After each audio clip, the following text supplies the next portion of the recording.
si Kapitan Christopher Maganoy sa Barangay Malubang. Kap, unas tanan, mayong hapon. Mayong hapon sa ilabi na sa tanang mga naminaw karong hapuna sa tuang social media and sa tong DXDD sa tanan sa dakwayan sa syudad sa Ozamis ug sa kung asa man nakaabot kining ato ang platform. Yes, Kap, murag subo kaya na to nga ang Barangay Malubang dunay nahitabong sunog. Na naka-idea Kap, pila ka pamilya? Sa pagkakaroon natay gi-validate na mga pamilya sa which is na sunugan. Sa nakuha nato nga data natay 15 ka household which is mao ning mga balay and natay 23 ka pamilya nga nasulod ani ug natay 84 ka individual nga mga tao which is na mo'y atong naapektuhan sa atong sunog karon diri sa Barangay Malubang. Okay. Kap, pwede na to makaon sa orasa gid nagsugod ng sunog? Partially nainanawag na to as ang ato ang office staff sa barangay gitawagan ta mga alas 2 sa hapon. Diha dayon ato dayon gitagaan og instruction ang regarding sa ato ang ipa-pull out na to ang ato ang mga response team sa barangay and tunungod sa pagtinabangay usab sa mga katawhan ilabi na sa Purok 3 nga area ug sa tibuok Balaubang na concern sa mong area. Dali-dali dayon natong gipaadtuan sa mong area and naghatag na nitag instruction papag-contact sa mga fire department and taud-tauran tuod pero kay tungod na po'y nahitabong sunog sa Tanggob kaganina daw buntag mao nang nakaanhi sila siguro mga 15 to 20 minutes siguro naabot sila dayon nagsige na din sila og bomba dayon sa maong atong area sa nasunugan.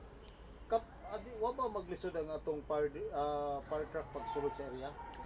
Sa pagkakaroon gyud actually ang ato ang ali gyud nato din sa area sa Purok 3 sa piot gyud in short tower gyud makaagi or motor single di gyud as in nga masulod gyud nato atong fire truck and lisod-lisod gyud sa ato ang bahin ilabi na sa pagresponde sa mga ani nga kalamidad mo nang dali-dali gyud nato nagtinabangay atong mga efforts atong mga tao sa atong mga BPATs sa atong mga tanan nang lumilihok na naa sa barangay nagtinabangay aron lang gyud mapaspas ang pagresponde sa maong sunog.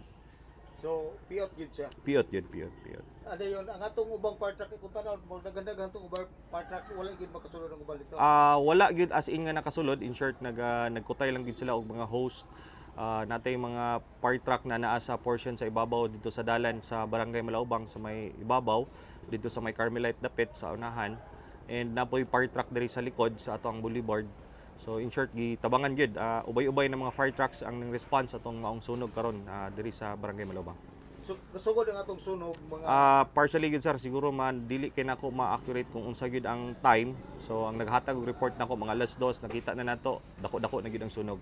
Siguro na sa mga alauna kapen siguro mga alauna mga 1:30 siguro something kay paspas man ang kalayo puro light materials. Yes, light materials gyud ang ato ang mga balay diha. Nakoy nakita gani ang uban ng atong mga baboy nga paslot na apil ito kusunog. Yes. Nay mga residente na to din na which is naapod sila yung mga nagbuhi pud sila og mga hayop and mao lagi sa subo man sa nahitabo mo nang naapektuhan pod taon ang atong mga hayop mo nang karon gihilahan ang gihinay-hinay o pag-dispose ang uban sa katong pwede pa mapuslan. Gusto na tayo 80 ka individual. 84 individual. Karon ka asa man sila kay akong tanaw murag burot man gid kusunog asa man sila ipahimutang na to. Actually, ang ato ang barangay ato na nang atong gitagaan og direktiba ang ato ang mga staff, ang ato mga barangay officials pag-validate, paghatag og mando kanila labi na sa mga individual nga wala jud sila kapuy-an ato kaning gi-open para sa publiko para nila and para at least na sila temporaryong ka-shelter and sa katong mga individual pod nga naara po'y mga parente kaliwat ra pod nila naapod sila nara po'y kapuy-an sa ilahang silingan ra pod nga duol ra pod nila nga pamilya. Pero for the meantime katong wala gyud is atong gi-offer ang atong barangay hall. Doon na tayo initial nga mga tabang Kap. Sa pagkakaroon nag-coordinate ng ato ang CSWD through sa ato ang Mayor Attorney Sam Norman Fuentes. And I know napoy ning duol po nato ng mga private individuals si City Councilor Saulo Salvador naghatag na po siya mga initial na mga instructions sa ato and of course ang ato ang barangay mag-meeting mi karon sa ato ang council para unsa pod atong mahatag na mga angay panginhanglanon pa nila kay ato pa sang i-consultation sa nato sila kay lisod pod og taka-taka lang tagpanghatag which is ang major gyud nga kinahanglanon nila is ang pagkaon man. So na naman gyud na basic naman gyud na nga mahatag nato kung unsa pa ganing atong ma-assist para gyud nila at least makapuyo sila nga hamugaway or unsa ba ka ang atong mahatag nila kay tapot lawas ra gyud kasagaran sa nasunugan karon. Lagi akong tanaw murag kuan man gyud tapot rawas sa mga So yes, totally damaged gyud sila. Hurot gyud. Agin kap pila ka balay kap? Sa pagkakaroon is naada tay 15 ka household gyud. 15 ka household. 15 ka household gyud ang nasunugan. Dayon ang pamilya. Pamilya 23 ka pamilya. Kap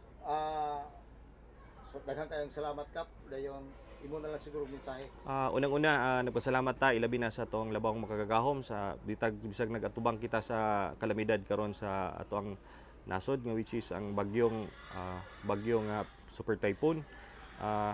Karon na pud tay giatubang karon diri sa Barangay Malaubang which is ang ato ang dakong sunog na nahitabo sa Purok 3. I know kaning tanan is mga pagsulay. Dili mahitabo ang maong sa mga trahedya kung walay pa nagtinabangay sa uban nato labi na sa mga fire department na nagtabang gyud nato diri aron mapadali pagpalong ang maong kalayo sa mga katawhan na ning kooperar dayon sa ato ang barangay. Okay, daghang kayong salamat si Kapitan Christopher Maganoy sa Barangay Malaubang. Kap, salamat kayo ug may hapon. Sige sir.